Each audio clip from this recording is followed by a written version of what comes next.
నమస్తే BTV7 news కు స్వాగతం. నేను మీ సోని. వార్త వివరాల్లోకి వెళ్తే అనకాపల్లి జిల్లా పాయకరావుపేట నియోజకవర్గం రాయవరం మండలం జనసేన నాయకులు వీర మహిళలు కుసుమ కావ్య ఫౌండేషన్ ఆధ్వర్యంలో డిప్యూటీ సీఎం పవన్ కళ్యాణ్ జన్మదిన సందర్భంగా మెగా రక్తదాన శిబిరాన్ని ఏర్పాటు చేయాలని పిలుపునిచ్చారు.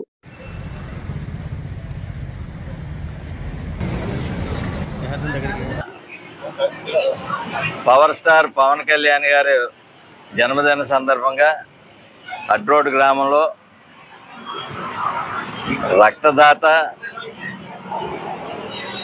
మెగా రక్త శిబిరాలు ఏర్పాటు చేసిన బాబురావు గారి ఆధ్వర్యంలో మళ్ళా రేపు 2వ తారీఖున జన్మదిన వేడుకల సందర్భంగా నాలుగో జన్మదిన సందర్భంగా రక్తదానం ఇవ్వడం జరుగుతుంది. అది కాకుండా ఆయన ఎన్నోసార్లు వాళ్ళ అమ్మాయి జన్మదిన సందర్భంగా కానీ ఇవ్వడం జరుగుతుంది. మన ప్రాంతంలో అత్యధికంగా రక్త శిబిరాలు ఏర్పాటు చేసిన ఘనత బాబురావు గారికి దక్కింది, జనసేన నాయకుడు. అలాగే ఇప్పుడు సుమారు 197 మందికి రక్తం అవసరం ఉన్న వాళ్ళకి అందరికీ కూడా రక్తం ఇవ్వడం జరిగింది. కాబట్టి మరి ఆయన ఆధ్వర్యంలో ఈ కార్యక్రమం జరుగుతుంది. కాబట్టి జనసేన కార్యకర్తలు అందరూ కూడా తప్పనిసరిగా రేపు మన నాయకుడు పుట్టినరోజు పవన్ కళ్యాణ్ గారి జన్మదిన సందర్భంగా అందరూ కూడా అడ్రోడ్డు ఈ మెగా శిబిరానికి రావాల్సిందిగా కోరుతున్నాను.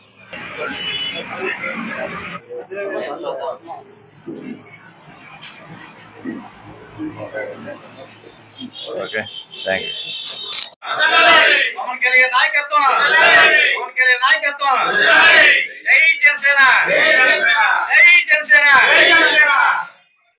సుమారు 500 మందితోటి ఆయన వాలంటీర్లు పోలీసులు నిన్ననే నేను ఉండగానే కూడా కమిషనర్ గారు మీరు 250 అంటే కూడా 500 మంది ఉండాలని కమిషనర్ మన రిక్వెస్ట్ అడిగారు. మన జనసేన వాలంటీర్లను ఇమ్మని ఎక్స్ట్రా ఇమ్మని కూడా చెప్పడం జరిగింది.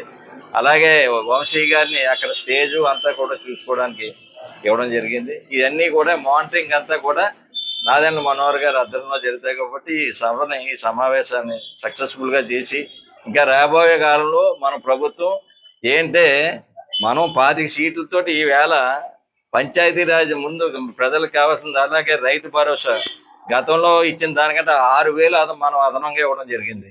సుమారు 20,000 రూపాయలు దశల వారీగా కేంద్ర రాష్ట్ర ప్రభుత్వాన్ని ఇవ్వడం జరుగుతుంది. అందులో 6,000 అదనంగా మనం ఇవ్వడం జరుగుతుంది. కాబట్టి ఇటువంటి కార్యక్రమాలన్నీ సక్సెస్ఫుల్గా సంక్షేమ కార్యక్రమాలు ముందుకు ఏ విధంగా వెళ్తున్నాయో, అలాగే పెన్షన్ 3,000 నుంచి 4,000 ఒకసారి ఎలా పెంచాం 1,000 రూపాయలు. గతంలో ఇదే జగన్మోహన్ రెడ్డి గారు 1,000 రూపాయలు పెంచడానికి 5 ఏళ్ళు నానా తిప్పలు కొడితేనే కానీ 250 చొప్పున పెంచలేకపోతే ఈవేళ ఒకసారి మనం పెంచడం జరిగింది.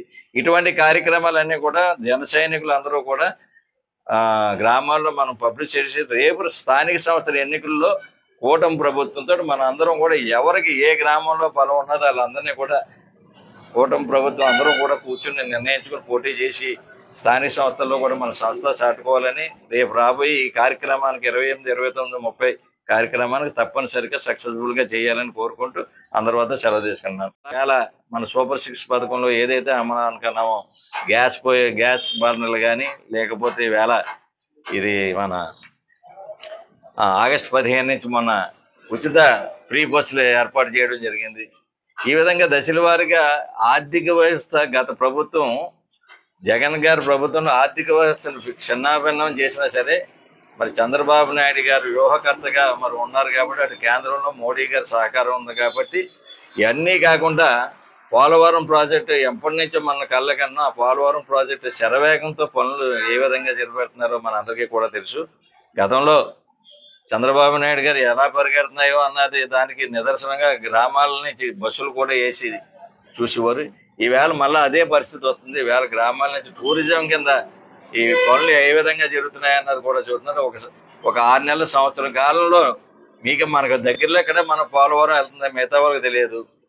గత 5 ఏళ్ళు ఆగిపోయిన పనులు ఏ విధంగా శరవేగంతో వస్తున్నాయని ఈ విధంగా ఒక్కొక్కటి చెప్పుకుంటూ పోతే మరి అనేక అభివృద్ధి కార్యక్రమాలను మనం ముందుకు దూసుకుపోతున్నామని ఈ సందర్భంలో అలాగే అమరావతి